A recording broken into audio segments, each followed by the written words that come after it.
On a mission given to me by Woody Shaw, Sunship, Dizzy, and Billy Higgins, dedicated to pursuing a piece of our cultural heritage through interviews with my jazz heroes, this is The Jake Feinberg Show.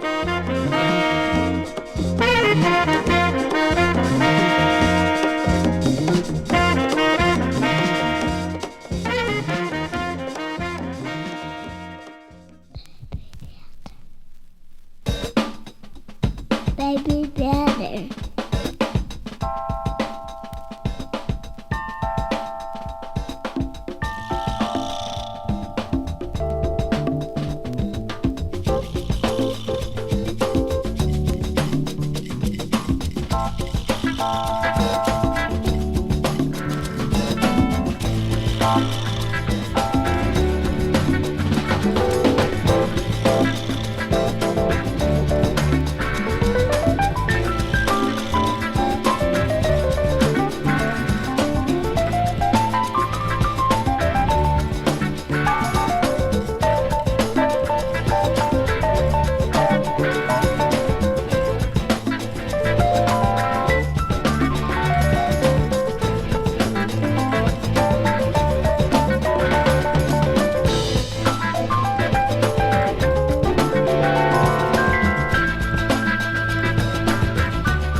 Welcome everybody inside the Blackwood Broadcasting Studios at an Institute of Higher Learning that remains undisclosed. Happy New Year. This is the Jake Feinberg program, and we're happy to have all of you along with us today.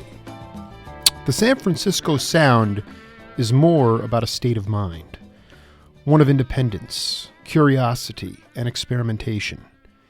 Psychedelics played a role, but make no mistake, it was a plethora of mavericks who made that San Francisco sound. Guys who were looking to stir things up with late-night jam sessions at the Matrix. Loose, open-ended affairs with cats who played at the Heliport and West Marin. A 12-minute space jam with Bill Vitt flashing a style he cultivated at Dave's Soul Kitchen in Sacramento. And John Kahn on bass, a Bloomfield favorite who grew up wanting to be Scott LaFaro. There was also a guitarist at these jam sessions named Jerry Garcia, who was well-schooled in bluegrass and psychedelic rock, but was a curious cat who desired to stretch his vocabulary. Garcia openly acknowledges that my guest did more for his ears than anyone else he came across. My guest today is a keyboardist and Hammond organ extraordinaire who came from the Midwest and firmly laid his flag in that San Francisco scene. Before heading west, he honed his chops working the Southern rhythm and blues circuit with Ronnie Hawkins, Little Anthony and the Imperials, James Brown, and Jimi Hendrix. Upon arriving in the Bay Area, he formed his own band known as A.B. Sky and found studio work with the Grateful Dead, Martin Fierro, and Harvey Mandel. He also has laid claim to several albums under his own name, such as Rendezvous with the Sun and The Monk in the Mansion. It's been a long time coming, but well worth the wait. Howard Wales, welcome to the Jake Feinberg Show. Thank you, Jake. Good to be with you, man. It's great to be with you, man. That baby back. I like your intro. It was very cool. With my song or Baby Batter? Both. Yeah. It was a good one. You know, I wanted to ask you. You're originally from Milwaukee, is that correct? Correct. Yeah, I'm from Milwaukee, right? And how was it growing up? Were your folks big music people? How did you get immersed in music as a young kid?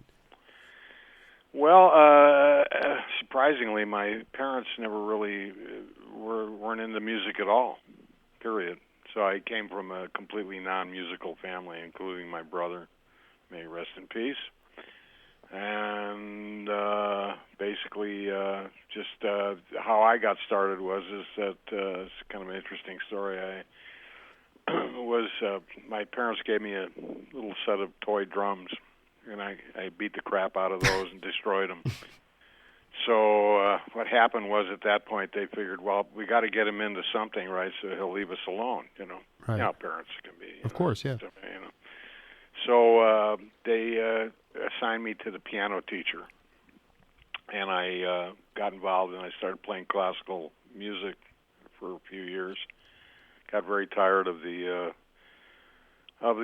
piano teacher and said, please exit. So that was enough of her. And then at that point, I took my allowance and I got into buying some pop sheet music and stuff, and I really got into it. At a certain point, I had turned the corner and realized that I really like keys, you know. Didn't exactly know whether I was going to be a professional musician or not, but at that point, I started climbing the ladder of, getting into things and so on. And by the time I realized that when my mother passed away, I realized that I made a trip to Chicago.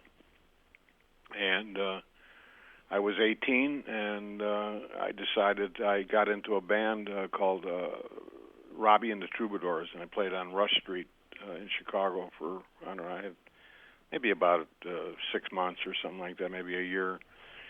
And I really enjoyed it. At that point, you know, my career just started to basically became roadworthy, you know, if you know what I mean. And I just stepped on out and ended up in Toronto, Canada at that point, and working with Ronnie Hawkins and so on. I was playing Wurlitzer electric piano at the time. So and Ronnie was really he was a hillbilly, you know, up from Arkansas. Yeah, he was. Well, the only hit he ever had was "I'm going to give you 40 days to get back home." But you know that Toronto. I just did an interview with Amos Garrett, and he just talked about that individuality, and I can't think of a better place for anybody to get their career started than what was happening on those great streets. They escape my mind right now, but there were a couple of them. One was more of a rhythm and blues kind of place, and then there was more of a the Colonial was a big jazz club there. I think. Yeah. Right. Go ahead, continue. Right.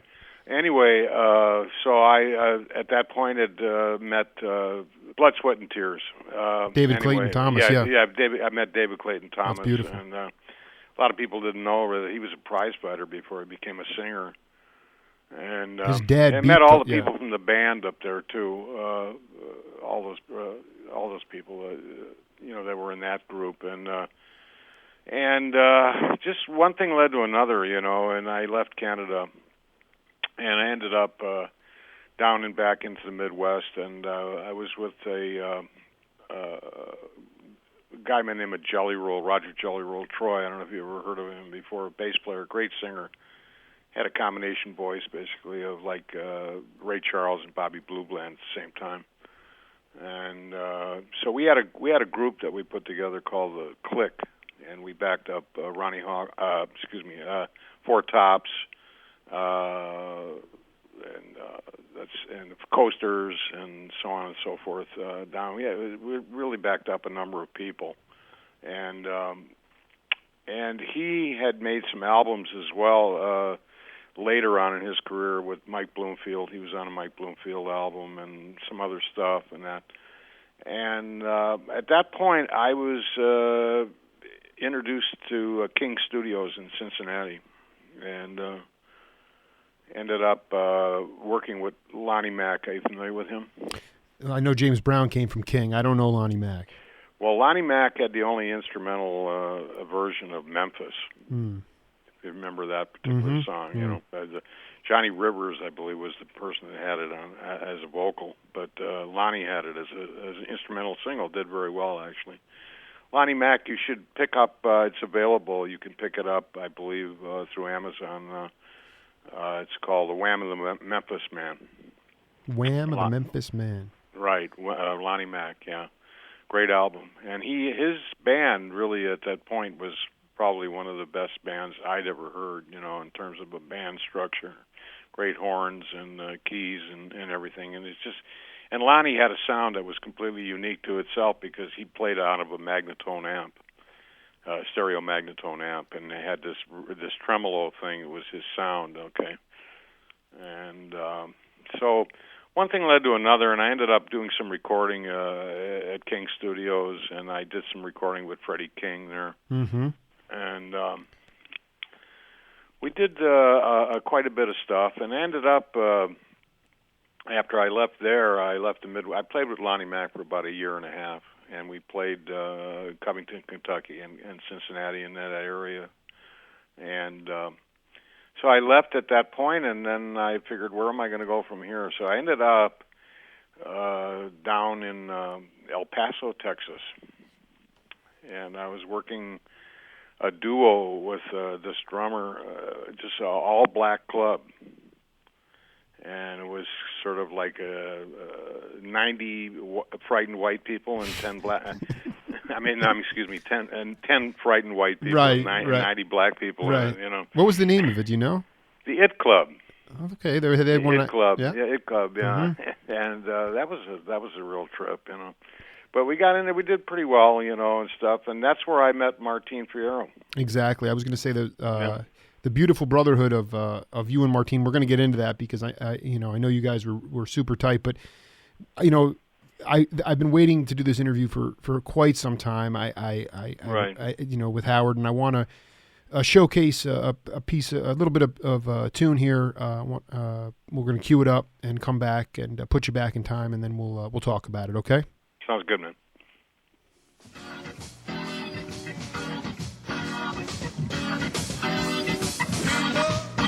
Say that money can solve all their problems. That could be one answer, but I can't say for sure. Come on, we've got to show what the world needs. Some love, trouble by so many things they don't know what.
So that was a live show of of AB Sky, and I'm just going to let you take it away. That stuff gets my blood boiling when I hear you pounding on that. I mean, just laying on that thing. Oh, thanks, man. That was a really good blues band. I was going to get to the point where I ended up in San Francisco, but well, I left the Midwest, and I ended up in El Paso and did that thing. Then I ended up, believe it or not, up in Seattle, and ended up staying in the U District, or pretty much like a communal, hippie type situation, where nobody had any money. We're living on peanut butter and jelly sandwiches, and salads, and but we did acquire an incredible amount of talent from the Seattle area that came by and hung out in the living room, and we had incredible jam sessions with a lot of the best players in Seattle. And what were their names? Let's see. I remember. We're really going back. Believe me, I know.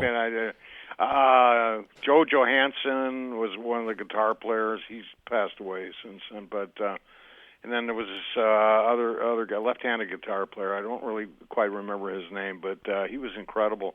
The people that came in, a lot of those things that happened, Jake, back in that time, obviously was excuse the expression, a blur in certain ways, as you know. Uh-huh. And so anyway, but it was an incredible amount of fun, and we did some really far out stuff, and I don't know, man. I decided to go down to the Bay Area, and had a '49 Chevrolet panel truck. And I put my B3 and two Leslies and everything I owned, and ended up and saw the Electric Flag at Fillmore. Mm-hmm.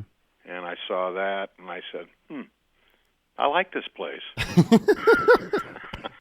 pretty cool, Blues was flourishing, yeah, absolutely. Well, blues was flourishing, and believe it or not, I mean, of course, people like,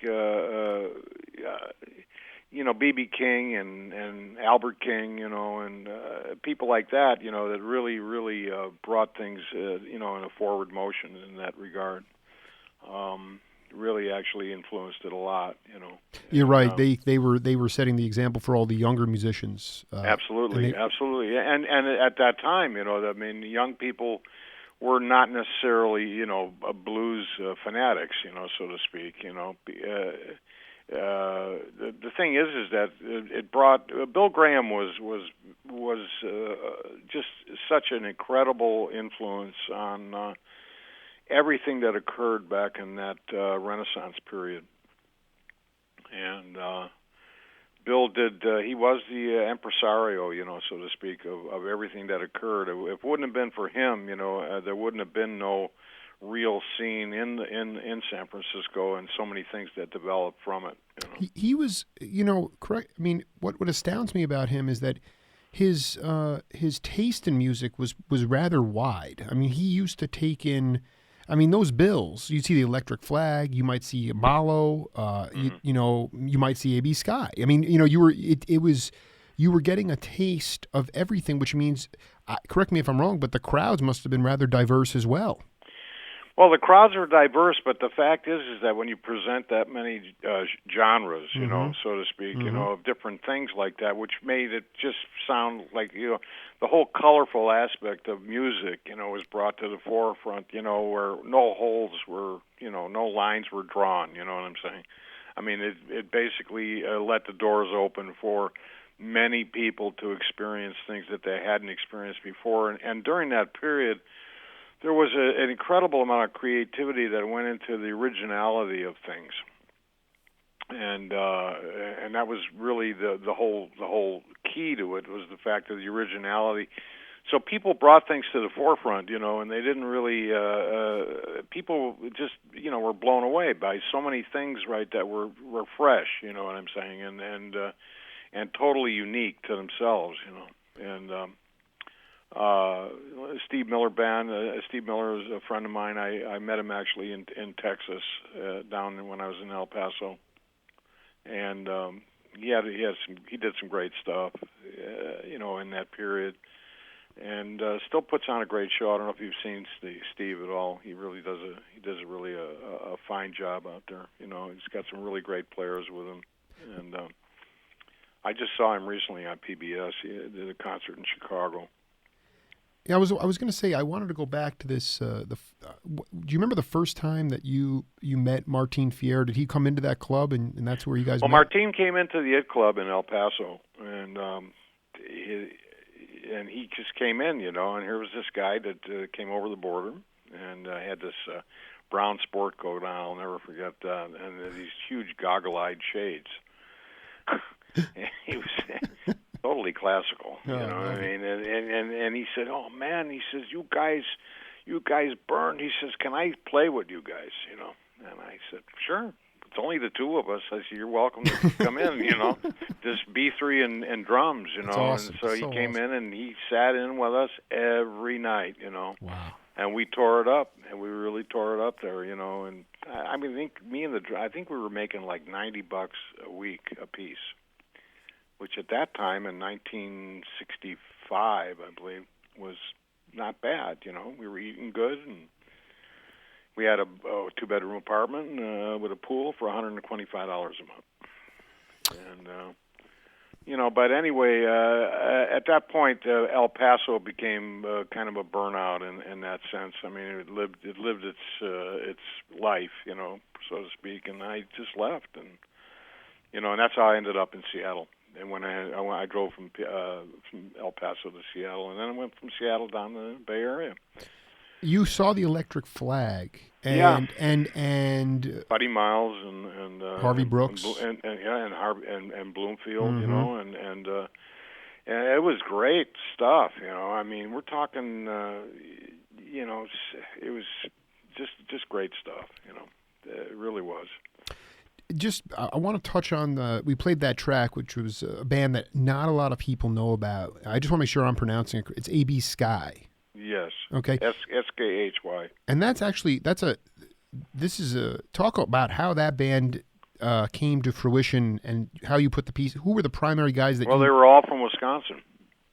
I didn't. I mean, when I joined them, I had met up with them on Haight Street in San Francisco, and we started playing the Straight Theater and some other places, and we ended up playing at the Fillmore, the old Fillmore, and we played at the Avalon Ballroom, and we were opening up for a lot of acts, The Who, and a whole bunch of people, really, you know. We opened up for Albert King one night, and we did a lot of shows because Bill Graham was he liked the band a lot, you know, and I got along really well with Bill, and Bill wasn't the easiest person to get along with. That was the other side of Bill, but Bill in itself was just a master at what he did, you know, and by presenting what he did, he really opened up the envelope, man, of things, you know, that are just all over the place. I mean, there'll never be anybody quite like him again because, you know, he was a one-off guy, you know. I mean, absolutely. He brought it right to the front, man, and said, "Here, in your face, this is what it is, you know, and I want you to dig all kinds of things, you know, because you'll really appreciate it, you know." And so his influences will never be, I don't think, captured by anybody else, in my opinion. He did it on both coasts too, you know. Correct. You know, correct. You know, I have to ask you though, because I mean, a lot of my research, a lot of the interviews, I focus a lot on the jazz clubs, on the Visadero. Did you wind up playing? Because I mean, your chops speak to the jazz idiom. Well, I did the trio thing, you know. I did organ. I play pedals and left-handed bass, and I did the guitar organ trio, which I like because it brings an incredible amount of freedom to the playing aspect of it. You don't necessarily have to rehearse anything. You just basically. I'm from the school of jamming. Yes, of course, Howard. No, this is why it's such a treat. But no, what I'm saying at that time, maybe even A.B. Sky had a couple nights off. That show, by the way, the one we heard, 1969 from the Avalon Ballroom, just to let you know. Right. I was wondering how you get that. Well, you know, there's these little secret tricks of the trade. You know, I told you. You got to send me. I will. You know that. That's It's smoke. That It's was- one that's- long. It's one It's long. long, but man, it cooks. Oh, you know. I but, mean, it cooks. I never heard that version before because I have the album, and the album version is shortened. Because we were on MGM, oh yeah. and yeah, They shut it down. Yeah, No, they shut it down. no. I have a question for you though. Yeah. During if AB Sky was off, who were you playing with? I'd love to know the people that you played with in these organ trios at that time, like at the Both And or whatever club they might be. I'd love. Well, what happened was that I ended up. You ever hear of a club called the Matrix Club? Of course, in San yes, of Francisco? course. Okay, of course, well, the guy that ran the club, had a little alcove when you walked in the door, as I remember it, and he basically had a little, I believe it was 2-track or 4-track recording system, and he recorded a lot of stuff, and we had all kinds of. He had a lot of kinds of people there, but he asked me one night. He said, because I was doing this an organ trio there, and he said, "Well, would you like to run the jam session on Monday nights?"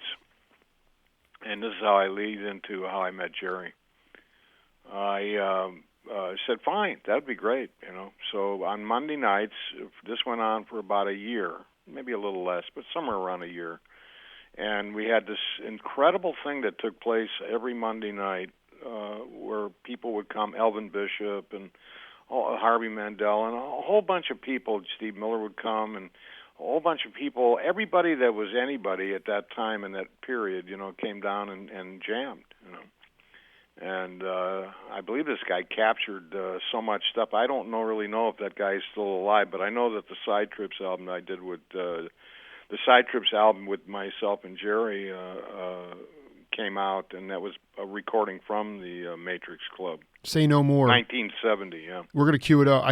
I've been listening obsessively to this. We're gonna cue it up. We'll come back and talk about it. All right, buddy.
thing I love as we fade out, that's album called Side Trips. Howard Wales leading the jam sessions that other amazing creative artists, some of my favorite people in the world, Jerry Garcia, John Kahn, the legendary drummer Bill Vitt. And Howard, I just wanted to, I mean, that was more of a blues tune, but I think the one question I have for you that is just so fascinating to me is, I don't think Jerry would say that there were a lot of musicians that could actually teach him things.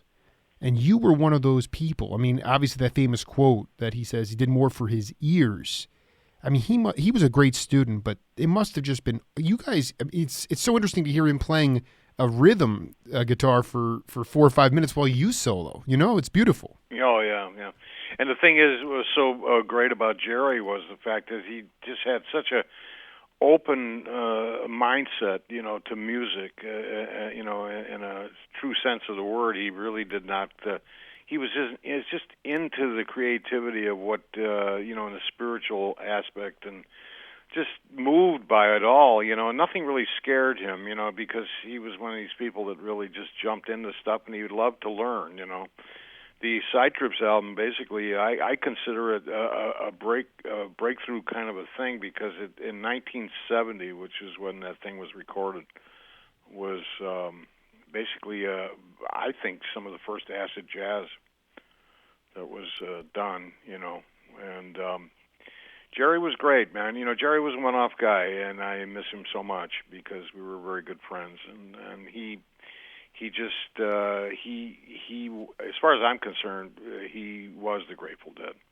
You know, go back to when you say acid jazz, my immediate impression comes to Sonny Phillips and, you know, Reuben Wilson, guys that were doing the Blue Note stuff a few years earlier. But are you actually talking about people engaging with LSD and playing jazz? I think that's part of it, but the other thing is just the whole idea of the spontaneous, you know, aspect of it. You know, I think that's really what made it so such a unique, comprehensive type thing that just really there was no holds barred. You know, I mean, when you leave yourself open to the fact where you just go where you go, you know, as opposed to being trying to, you know, figure things out. As soon as you try to figure things out, you're lost, you know. I mean, you know, right? You know what I mean? Yeah. So the bottom line is that, you know, being in those situations like that, you know, just made it's just, you know, there's nothing great than being just enhanced and being creative about and you know, just kind of. I'm searching for the right word, you know, just to have that thing where you open up so many doors and there's no holds barred, and you just really go where you go is what I'm trying to say, you know, and so many really wonderful things happen when that you know, when those things occur. And so Jerry was opened up to this kind of thing because nobody else that he had played with, you know, really opened up those things for him, you know. Well, and what I love the most, you know, this is back in, you know, the early late '90s, and when I was in college, and we were, you know, digging through record bins, and we find this album called Who to Roll, and there's just you know, Howard Wales and Jerry sitting on a couch having a discussion and lighting up and having a ball, and you know, I just in my mind, you know, he's been a sage on this trip with me, along with John Kahn. And I say to myself,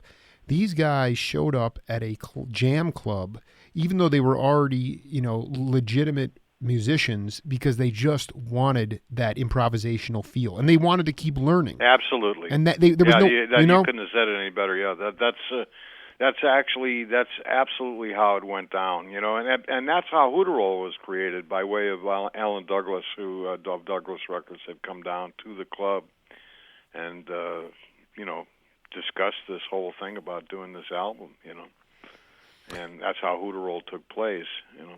You know, I wouldn't have gotten to Howard Wales. I wrote a lot of emails to this email address, Melon something, never heard back. And one day I called a dear friend of mine up in Marin, Bill Vitt, and he told me Howard's a dear friend of mine, and I just was hoping you could talk about, I tend to obsess about John Kahn and Jerry, and but Bill was right there. Sons of Champlin. Bill Champlin was there. He was right in the thick of it all. Talk about Bill's significance to the Bay Area community at that time. Well, Bill brought his own thing basically, to the scene. I mean, he was influenced by everything else, and upon which he influenced other people with his thing. And that's just the way it went down. He was a complete part of everything that took place in that era. What do you think that Jerry meant? I sort of have in my mind what I know what he meant, but when he says that you did more for his ears, you talk about in a musical point of view what that means. Well, because it opened him up, to things that he'd never experienced before. Like what?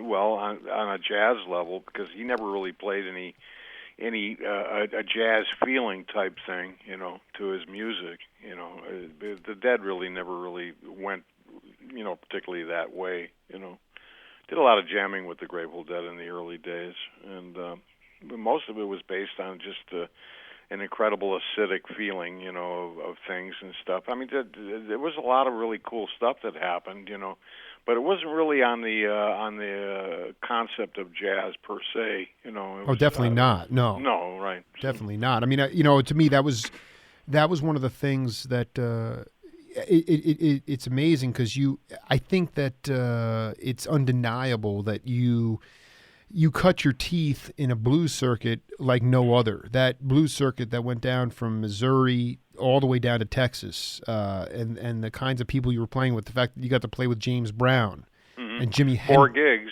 but he didn't. Well, that's a whole story. Yeah, well, I mean, okay, it's still a 4. It's better than 0. It's better than 0. I mean, and yeah, right. and right. That the time that you spent in those, just like Vit is sitting in Dave's Soul Kitchen, many late nights in Sacramento, playing with these hard Scrabble cats. It just, you brought a street element to the music as well. So did Martin. That is, part of jazz. There has to be a street element, and if there's not, then it just becomes this wine and cheese parade, and nobody really wants to deal with that. Right. Right. And go ahead. I just wanted to throw in one thing. Mm-hmm. There was one thing that happened when I was in L.A. with A.B. Sky, and we were playing the club on Sunset Boulevard there. What was that place called? I forget. We were playing at this club, and Hendrix came down and sat in with us. Jimi Hendrix came down, and then there was this thing where I myself and Jelly Roll on bass, and Mitch Mitchell was going to be the drummer. Wow. And we were going to be with him, and then he died. Got this letter from New York, and stuff. It's just a pretty sad situation. Timing, is everything in life, and so it's just didn't work. But he did play with us. He sat in with us with the A.B. Sky band. One of the things Howard Wales was tapped into. I just want to put a button on this thing. I was reading something. Someone, of course, wrote a blog a few years ago. When you cut the Hooterol album, someone had to sponsor Jerry going on tour with you guys because the Grateful Dead Productions didn't want that to happen per se. I remember. Yeah, well, he didn't really care for the fact that Jerry branched out on other things away from the band. So Alan Douglas put the tour together, and we played about I don't know how many gigs there was. We went back east. We were back there for about 10 days. We played the Academy of Music in Boston Symphony Hall. Have you heard the Boston Symphony Hall live recording? Oh yes, and the many upgrades of the soundboard that's in circulation. It was actually an FM broadcast, I think. Right, yeah. It was over radio, but I happen to have a copy of it, right, where there was less radio interference, and it said the quality of the sound is much better than the original one that I had. Who was it? It was Vit and you, and who else was on that tour? No, yeah. Vit didn't play drums. No, there was a cat from Cincinnati by the name of Jerry Love. Jerry that played Love. drums. Yeah, and then Jimmy Vincent. I don't know if you ever heard of him. Is he still Incredible around? Is guitar Vincent still player. around? No, he's not around here. That's kind of it's kind of like a long story. I'd rather not. We're not. discuss, We're not going to meander. We're not going to meander off into that. That's just fine. But No, I incredible guitar player. Listen to you got to listen to Rendezvous with the Sun Part 2 with his guitar solo on there. He did some albums on his own, and he was a great guitar player, man. In fact, he was the brother of my friend Tom Dollinger, may he rest in peace, who died this past year. The drummer that played one of the drummers that played on all my albums, and also was a dear friend of mine for 37 years. And he played with Brian Auger and a whole bunch of people and stuff. He was a great drummer. He played with the Oblivion Express with Brian Auger. Yes, he did, and he also played with just a number of people. You can look up his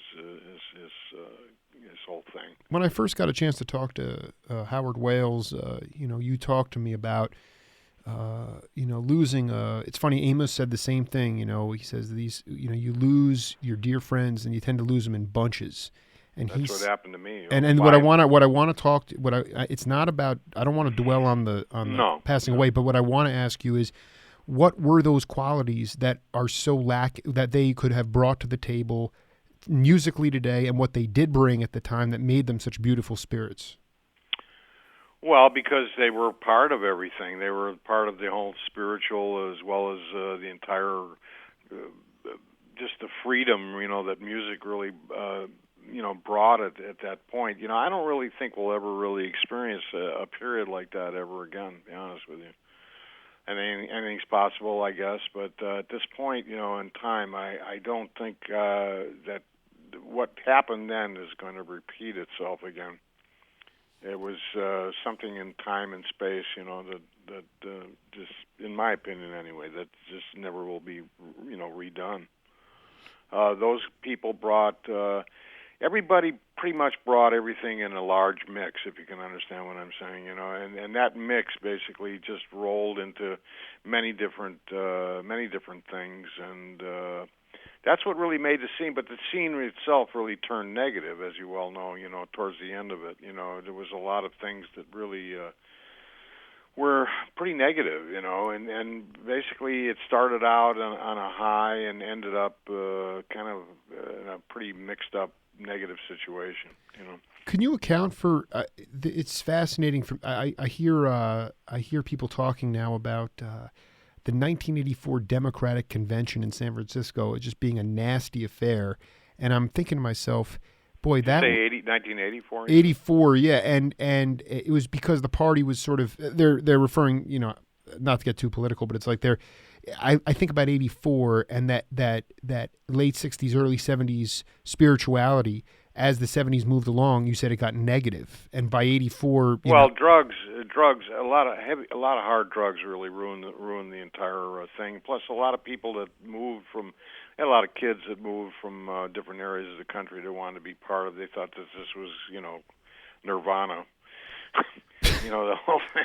Well, yeah, that's the way I look at it. I would have felt the same way. Yeah, well, of course. Especially when you're young and you're pretty influenced, mentally, by a lot of things. You don't really think about what's right and wrong. It's just that you want to approach it because it turns you on, And so that's how the scene itself was a great scene. It started basically in around 1966, 67, somewhere around in there, and it flourished for right around until around the mid 70s.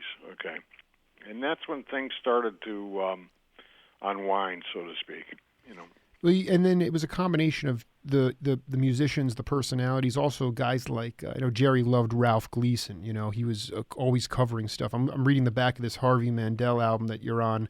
Oh yeah. Where Dusty. I know Ralph was just a great music journalist, so to speak. I mean, I miss Ralph. Ralph did always was so very kind and wrote very nice articles about me and performances and different things. What I'm saying is, how on earth you look at the New York Times, their art section, everything is written.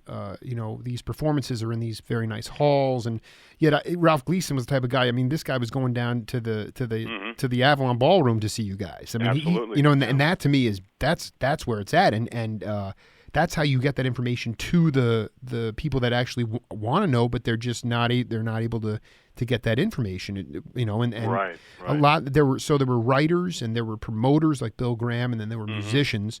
And there was also, this is a classic line. I'm not sure if you're going to remember this. I just, off that Baby Batter album, and I should mention all these albums are available on Howard's website. And all my solo albums are available through CD Baby. Exactly. And downloads and so on and so forth. No, we should. I want to take, because it's. Let me. I only collect LPs, so I'm still waiting to find a copy of Rendezvous with the Sun for less than $250. You're talking about on a vinyl. On vinyl, and yeah, you're. I'll send you one. No, it's. It's just that no problem. Do you remember? This, we started off the show playing Baby Batter, and I found this record, and there's Big Black on conga drums, right? And Paul Fatfoot Lagos, and then there's Howard Paul Lagos, yeah. Lagos, and then there's Emil Richards, who I've interviewed, and then there's Harvey Mandel and Colin Bailey, the great jazz drummer. I look at it, I say, my gosh, look at this blending of ethnicities and music, and then I see here at the bottom, and big thanks to Dr. Tommy LaPuma for his 3 a.m. care packages.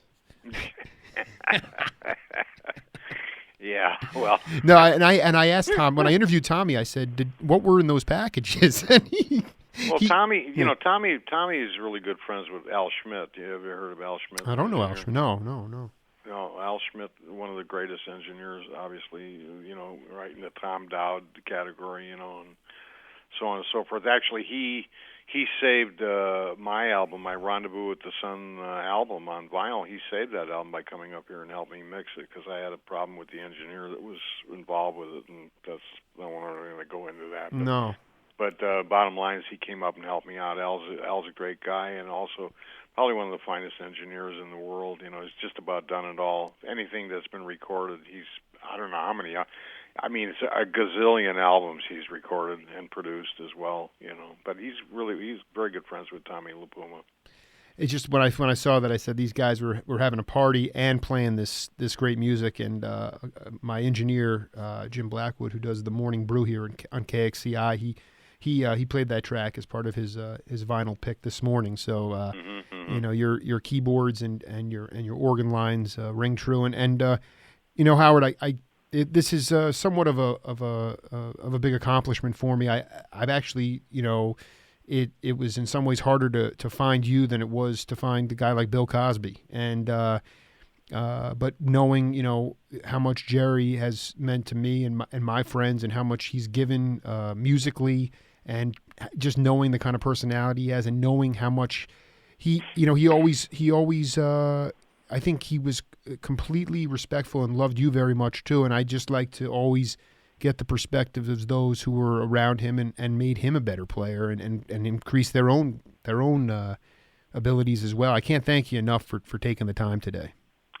Hey, I really appreciate you taking the time to do this, and it was very cool, and I enjoyed it very much, and kind of brings back a lot of flashbacks, a lot of things, right? It's impossible really in this amount of time to really go through the entire, the whole thing. There's many more things to discuss, but I tried to basically fill it in the holes the best I could, Well, but this is just part one, but I just wanted to get some of that stuff out there and get you feeling good on a Friday afternoon. So thank you, Howard, and we'll be in touch, my friend.